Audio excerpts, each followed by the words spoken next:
जय गुरुदेव। परम पुरुष गुरुदेव जी, जय गुरुदेव नाम। अलख आगम के पार में करती तुम्हें प्रणाम।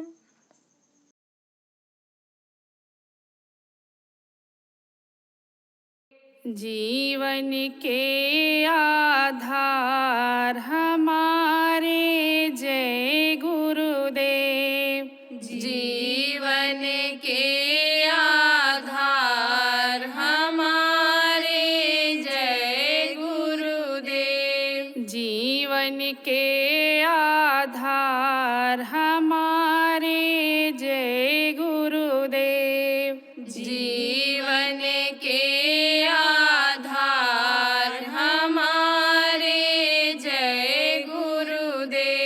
चलते फिरते सोते जगते, चलते फिरते सोते जगते, ले लो गुरु का नाम हमारे जय गुरुदेव। ले लो गुरु का नाम हमारे जय गुरुदेव। जीवन के आधार हमारे जय गुरुदेव। जीवन के आधार हमारे जय गुरुदेव। सतधाम की राह बताते, सतधाम की राह बताते,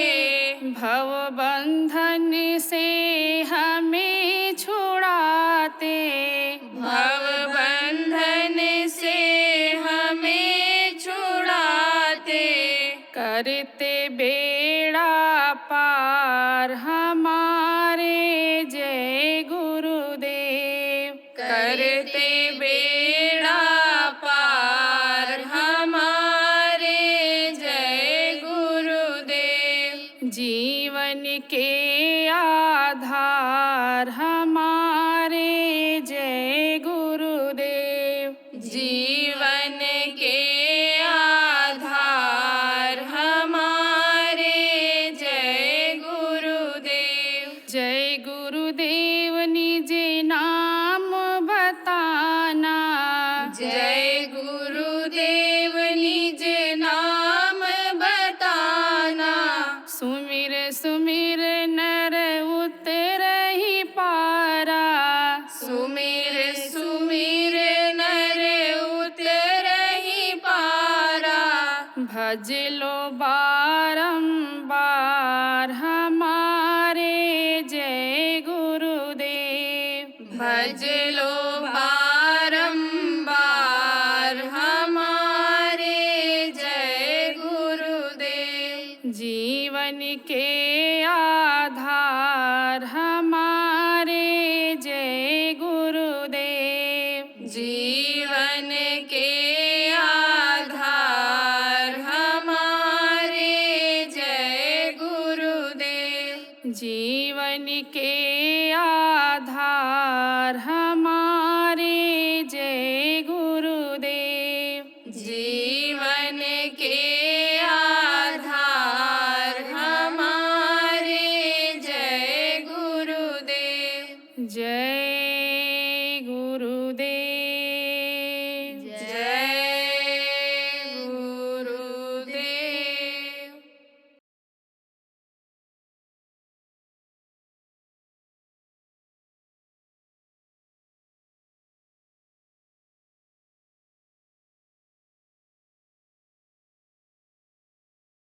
तो प्रेमियों समझो अब आप इस बात को कि ध्यान जो है कैसे लगाना रहेगा। देखो जैसे बताया आपको, जीवात्मा यहाँ बैठी है, यहाँ पर दिखती यहाँ से है, तो सुराख होगा, छेद होगा, तभी तो दिखेगी। अरे भाई, दूर कोई चीज हो और सुरंग है कोई, सुरंग के उस पार कोई चीज हो, कोई गाड़ी खड़ी हो सुरंग के, तो सुरंग के नज़दीक जब पहुंचोगे तब तो वो दिखाई पड़ेगी, गाड़ी घोड़ा बिल्डिंग जो भी हो, मंदिर हो, वो तभी तो दिखाई पड़ेगा। अरे वो बायोस्कोप दिखाते थे पहले कि ये बायोस्कोप देखो, ये आगरा का ताजमहल है, ये देखो यानी वहाँ की ये चीज़ है, तो उसके जो वैसे आंख लगाते थे तब दिखाई पड़ता था। दूरबीन होती है, ऐसे जब उसमें ऐसे किनारे लगाओ आँख, तब दूर की चीज़ें दिखाई पड़ती हैं। तो ऐसे ही समझो, जैसे दूरबीन में लेंस दूर होता है, अंतर होता है देखने वाली जगह से, ऐसे ही जीवात्मा है। तो वह है सुराख। तो उस सुराख के पास भी यही पूरी शक्ति जो बताया आपको फैली हुई है, इसको खींच करके लाना है, मन को मना करके, और मन के साथ ही वो फिर नीचे आएगी, मन के साथ ही नीचे वो गई है। अब कहोगे मन क्या है, चलो बता ही देती। मन यह है काल का अंश, यह जीवात्मा प्रभु की अंश है। लेकिन जैसे आपको बताया कि राजा का लड़का हम बदमाशों के हाथ पड़ गया, ऐसे इसके हाथ पड़ गई। हम मन यह कहाँ मिल गया, त्रिकुटी ऊपर में है, जो सत्संग सुनते रहते हो, जानते हो आप लोग, वहीं से लग गया, तब से बराबर रहा है। पहले ये ब्रह्मांडी मन था, फिर ये अंडी मन हुआ, अब ये अनपिंडी मन हो गया, अब बहुत मोटा हो गया और साथ नहीं छोड़ता है। दोस्ती इतनी हो गई कि दांत की रोटी जिसको कहते हो, एक थाली में बैठकर खाने वाले दोस्त बन गए ये लोग। अब आप ये समझो कि जैसे मान लो एक दोस्त हैं और कोई तीखा खाता है, कोई मीठा खाता है, लेकिन मीठा यानी खाने वाला मीठा खाएगा, थाली में सब सामान रखा है, और तीखा वाला तीखा खाएगा, तो रहते तो एक साथ में है इस तरह से। अब यह है कि वो मीठा पसंद करता है, तीखा नहीं खाता है, और जो तीखा खाने वाला है, जो गंदगी का आहार करने वाला है, वो मन है। तो वही विषय में फंसाता है अंगों को। अब मन के साथ जीवात्मा लगी हुई है, तो वो बेचारी लाचार है, करे तो क्या करे, यानी पराधीन सुख सपने नहीं, पराधीन हो गई वो जीवात्मा। तो जब मन यानी समझो कि रोकोगे आप, तो जीवात्मा खींचेगी, उसके साथ आएगी, और जब उसके साथ आएगी तब पावर बढ़ेगी।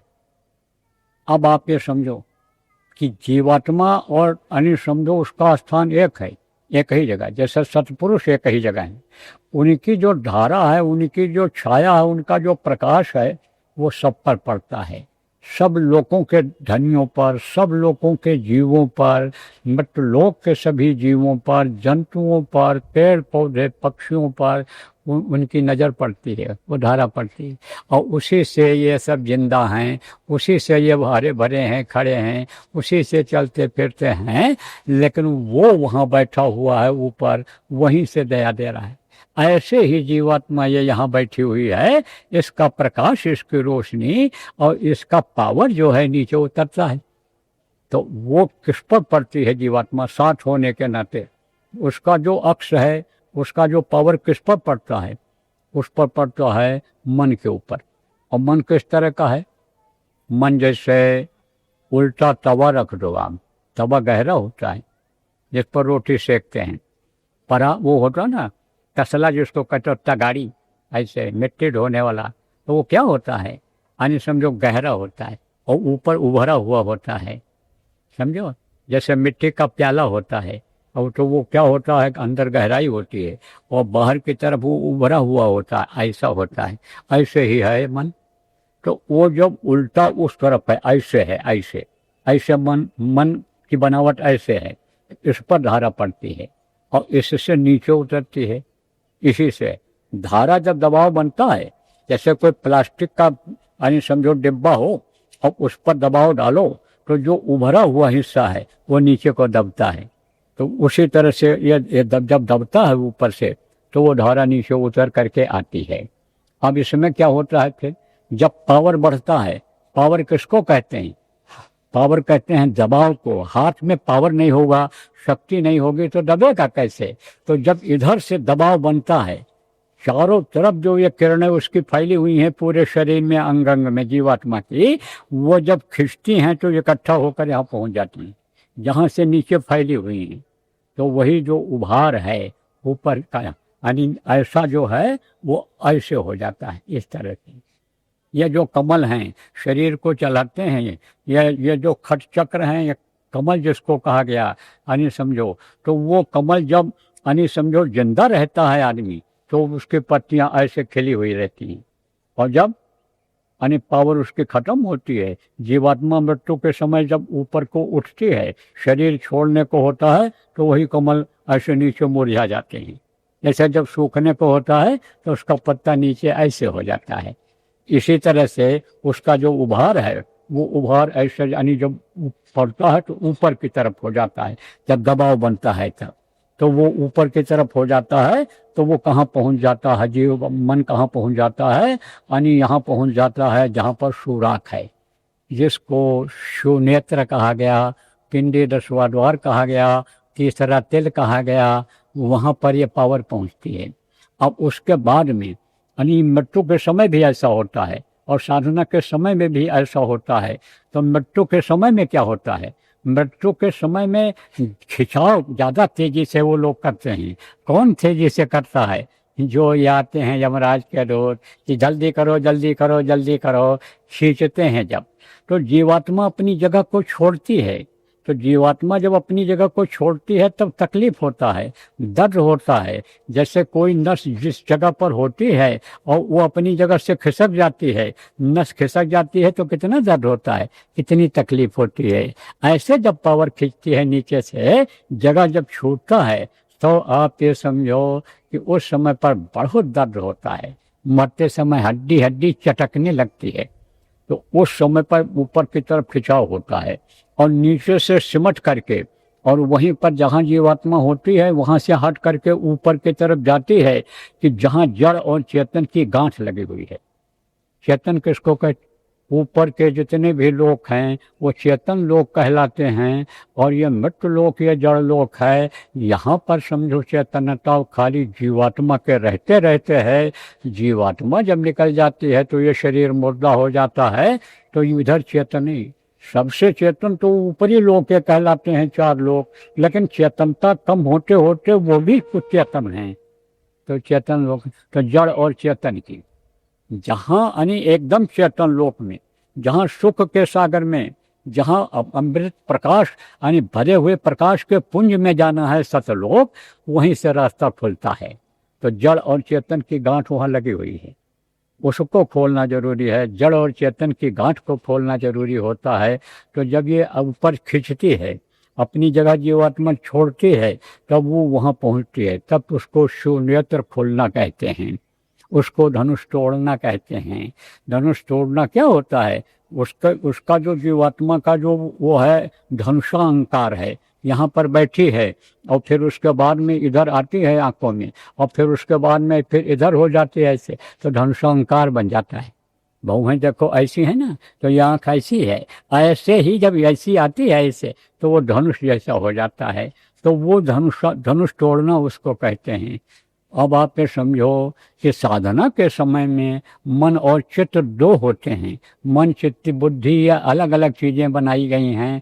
तो उसमें क्या होता है, साधना के समय में चित्त नीचे ही रह जाता है।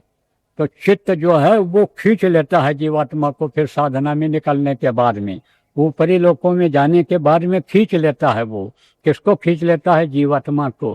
क्यों? क्योंकि आप ये समझो कि वो दबाए रहता है ना, दबाए रहता है। कौन? चित्त। चित्त नीचे रहता है तो दबाए रहता है। किसको दबाए रहता है? यह जो खिंचाव होता है तत्वों का, इसको दबाए रहता है, तो जीवात्मा खींच के आ जाती है।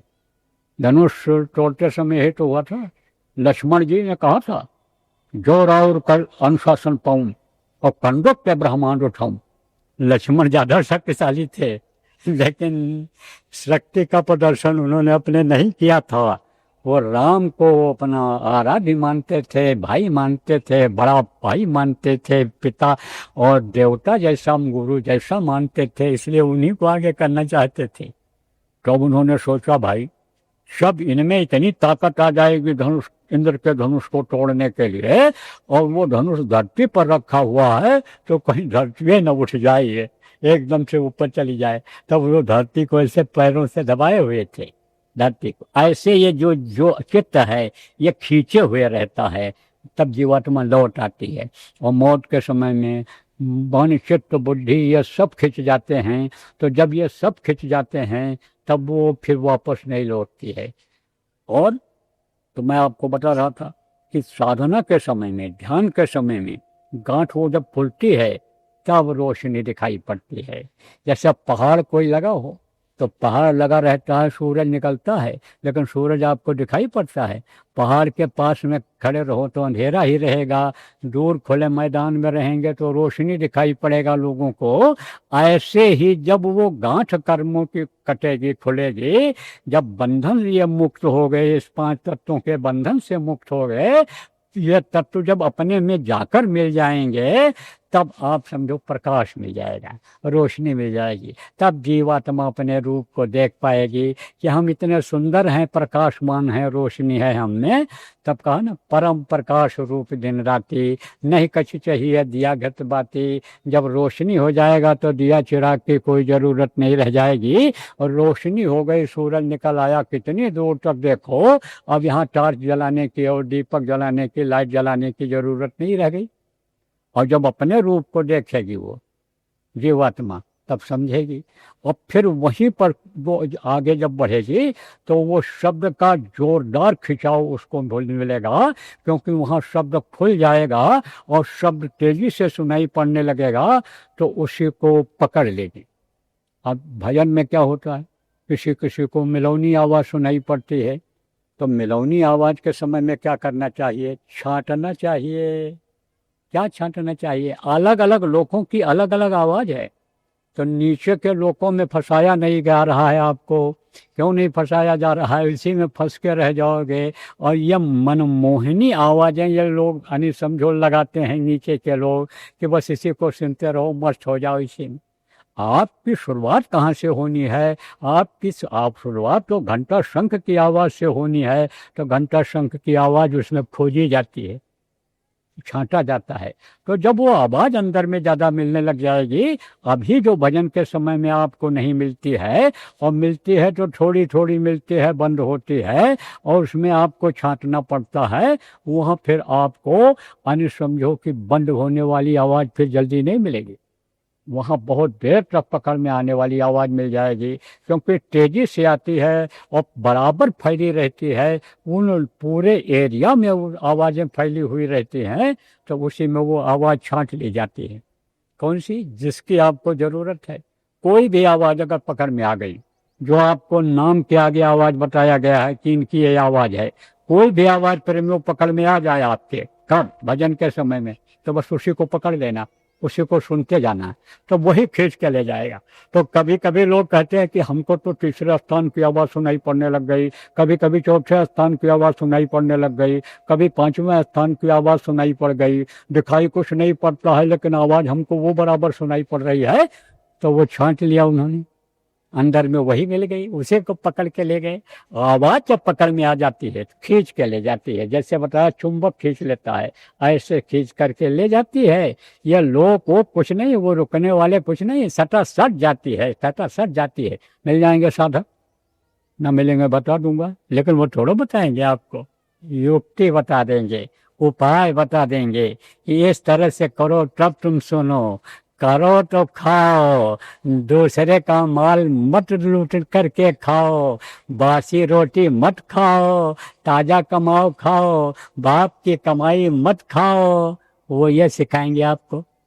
तो कहते हैं कि मरने पर ही स्वर्ग दिखाई पड़ता है, जिंदा में कहीं स्वर्ग दिखाई पड़ता है कि नर्क दिखाई पड़ता है। मरोगे तब जैसा कर्म होगा तब दिखाई पड़ेगा, तो करोगे तो मिलेगा। तो प्रेमियों, समय निकला जा रहा है, तो मोटी बात आपको बताता हूँ कि इन चीज़ों को, इस रहस्य को जो समझदार लोग हो वही समझ पा रहे हो, पढ़े लिखे लोग हो या पहले से सत्संग सुने हो वो समझ पा रहे हो। अब हमको तो सबको समझाना है, मोटी मोटी बात बताना है। तो मोटी बात आप ये समझो कि बस बैठना आंख बंद करके और मन को रोकना और एक ही जगह पर देखना। तो जब वो सुराख मिल जाएगा, वहीं पर मन जब रुक जाएगा, जब एक जगह पर देखते रहो, दृष्टि को इधर उधर हिलाओगे नहीं, तो वो सुराख अंदर में तो वही खींच ले जाएगा। भाव होना चाहिए, भक्ति होनी चाहिए, प्रेम होना चाहिए, तड़प होना चाहिए, शाकाहारी नशा मुक्त होना चाहिए, यानी समझो कि व्यभिचारी नहीं होना चाहिए। आप समझो निर्मलता होना चाहिए, जो बहुत बार बताया गया कि ये जरूरी है, बार बार दोहराने की जरूरत नहीं है। जितना बताया गया है वो उतना ही याद रखोगे प्रेमियों, और तड़प अगर उस मालिक से लगेगी तो उसका नाम है दीन बंधु दीनानाथ। वो दया कर देगा। गुरु पूर्णिमा के दिन ये जिनकी तस्वीर लगी हुई है, जो यहाँ शब्द रूप में मौजूद हैं, हमसे बुलवा रहे हैं, आपको सुनवा रहे हैं, यहाँ देख रेख कर रहे हैं, संपन्न कर रहे हैं इस कार्यक्रम को अच्छे से, वो आप पर दया कर देंगे।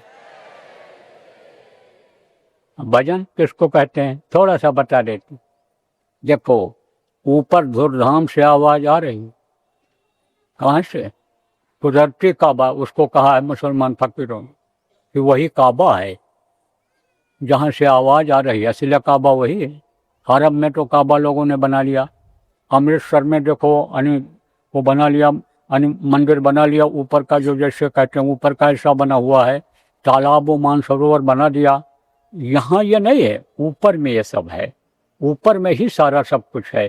तो कहा कुदरती काबे क्या यानी मेहराब से, यानी कुदरती काबे के मेहराब से आ रही धुन, यानी सुन गौर से सुनो उसको। आ रही धुन तुझको बुलाने के लिए, वो आवाज़ आ रही है बुलाने के लिए आपको, वहाँ से उसको पकड़ना है, उसको सुनना है, उधर ध्यान दे करके सुनना है और छांटना है आवाज़ को। देर तक जब बैठोगे और कान पर जो कर्मों का पर्दा लगा हुआ है उसको जब साफ करोगे, सेवा के द्वारा और भजन के द्वारा जब उसको साफ करोगे, तब वो आवाज़ पकड़ में आएगी। तो बराबर उसी तरह से करना जैसे बताया गया है। अब प्रेमियों सावधानी थोड़ी सी ये रखनी पड़ेगी, क्योंकि मन आपका जो बन गया कि सुमिरन ध्यान भजन अब हम करेंगे, साधना शिविर लगेगी, ज़्यादा से ज़्यादा समय देंगे और साप्ताहिक सत्संगों में ध्यान भजन जहाँ होता है और रोज़ जहाँ पुराने प्रेमी 1 घंटा यानी 2 घंटा 3 घंटा सुबह शाम बैठकर भजन करते हैं, हम जाएंगे। लेकिन अगर कुछ चीज़ें जो ज़रूरी हैं वो अगर नहीं करोगे तो कहा चलो चलो सब कोई चलो, चलो चलो सब कोई कहा, और पहुंचा बिरला कोई। कहते हैं चलो चलो चलो चलो चलो चलेंगे, लेकिन बिरला ही लोग पहुंच पाते हैं। क्यों? क्योंकि घाटी पार करनी, दुर्गम घाटी दो। दुर्गम घाटी कौन है? दो, कंचन और कामिनी, दुर्गम घाटी दो। कंचन किसको कहते हैं? सोना, सोना को कहते हैं। या पाए बौराए जग, वह खाए बौराए। यहाँ पे समझो सोना पा जाए तो समझो कि या तो बौराए जाएगा आदमी, जो खाए या खाए बौराए जग, या पाए बौराए धन मिल जाता है, पागल हो जाता है। यही सब रोक है। इसको थोड़ा सा त्यागो, प्रारब्ध पर विश्वास करो, बस खाली उतना ही मांगो और उतना ही लेने की कोशिश करो जो आपके प्रारब्ध का है।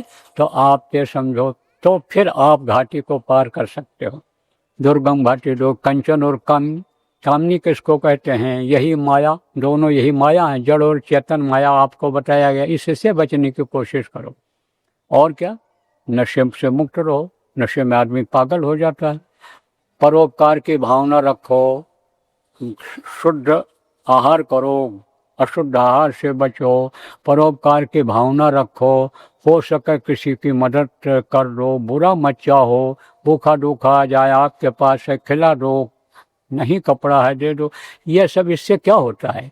इनसे एक भावना अच्छी जुड़ती है, भावना बनती है। इससे धार्मिक भावना रखो, जो धर्म है मानो धर्म, सत्य हिंसा परोपकार और सेवा, इसको धारण करो तो मदद मिलेगी। इसमें किसमें मदद मिलेगी? घाटी पार करने में। यही सब रुकावटें हैं ये सब रुकावटें, इसके अलावा भी बहुत सी रुकावटें इस समय पर हैं, बताने वर्णन का वक्त नहीं है। जैसे मोटी चीज़ ये है कि ये जवान लोग हैं, ये बहुत कुछ कर सकते हैं। जवानी में देखो नानक साहब को मिला, वो प्रभु मिल गया। जवानी में ही देखो गोस्वामी जी को प्रभु मिल गया। कई ऐसे महात्मा हैं जो जवानी में ही पा गए, 30 वर्ष के अंदर में ही, 25-26 में ही पा गए। तो ऐसे ही जवान लोग पा सकते हैं अगर इसमें लग जाएंगे। लेकिन मोबाइल देखने में लग जाएंगे, गंदा सिनेमा देखने में लग जाएंगे, यानी सुंदर औरतों को देखने में लग जाएंगे, सुंदर चीज़ों में, बाजार मोहक चीज़ों में लग जाएंगे, धन दौलत में जो आकर्षण है उसमें लग जाएंगे, तो कैसे कर पाएंगे।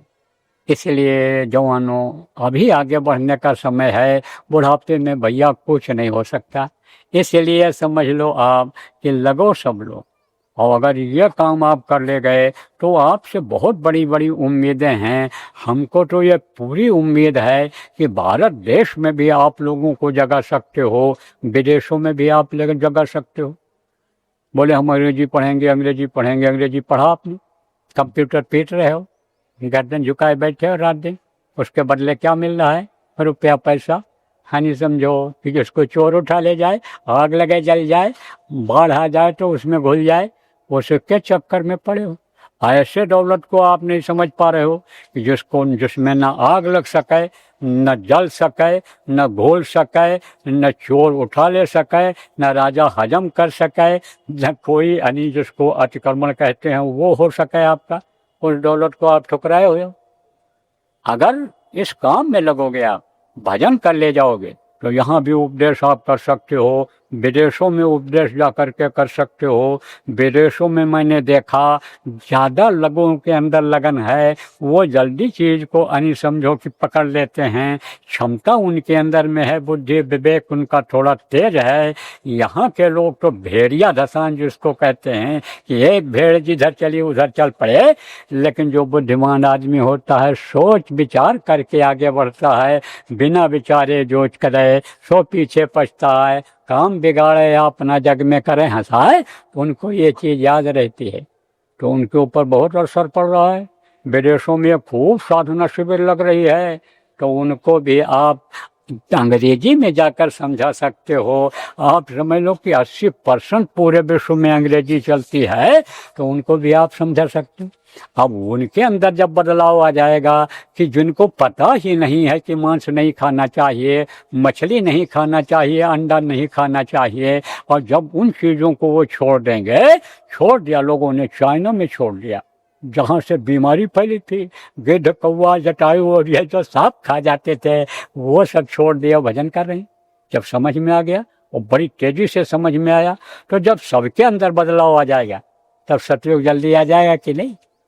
इसलिए अगर सतयुग लाना है, जल्दी लाना है, और ये परोपकार आप कर ले गए कि सबको सतयुग आप दिखा ले गए, तो आप लगो इस काम में। इस पर आप जो बुद्धिजीवी हो, अंग्रेजी, हिंदी और संस्कृत भाषा का अच्छा ज्ञान रखते हो, अन्य विदेशी भाषाओं का ज्ञान रखते हो बच्चों और बच्चियों, इस काम को करके थोड़ी शक्ति अंदर से यानी हासिल कर लो। मनोबल जिसको कहते हैं, यानी स्पिरिचुअल पावर जिसको कहते हैं, वो अपन थोड़ी सी ले आओ। उसके बाद में देखो, फिर जहाँ कदम रखोगे वहाँ की जो धूल हटती जाएगी। जहाँ जहाँ पैर पड़े रघुराया, तहाँ तन मेघ करें नभ छाया। जहाँ बहुत धूप दिखेगी वहाँ पर जब चलोगे तो बादल के टुकड़े आएंगे आपको, और समझ लो कि छाया कर देंगे। तो अब एक बार समझिए, बहुत जगह बरसात हो रही, यहाँ बरसात जो आई भी आई किस लिए आई? आपको ठंडा मिल जाए। धूप तेज होती दोपहर में रह पाते, इतनी भारी भीड़, इतने लोगों की जगह, और इससे आप छाया में बैठे रह गए, भजन करते रह गए। तो ये क्या है? ये दया है। सबकी दया अब की बार इस कार्यक्रम में रही, मेघराज की रही, पवन देवता की रही, और इस धरती की रही, और ये भूत प्रेतों की भी रही, इनकी भी दया रही, देवी देवताओं की भी दया रही। क्यों रही? उन्हीं के मुखिया, उन्हीं के लीडर खुश हो गए, प्रार्थना करने पर आ गए, बोले एक को नहीं बोलने देंगे, नहीं तो देखो कार्यक्रमों में भूत जो आते थे, सुनते थे, समझते थे, वो देखो आदमी कूदने लगते थे, चिल्लाने लगते थे, जगह जगह पर ये आवाजें आती थी इधर उधर बोलने के, वक्त करने की। लेकिन अब की बार इक्का दुक्का भले कहीं रहो नहीं रहा, कंट्रोल किया उन्होंने। तो मदद होती है, अच्छे काम में मदद होती है, लेकिन लगोगे करोगे तब तो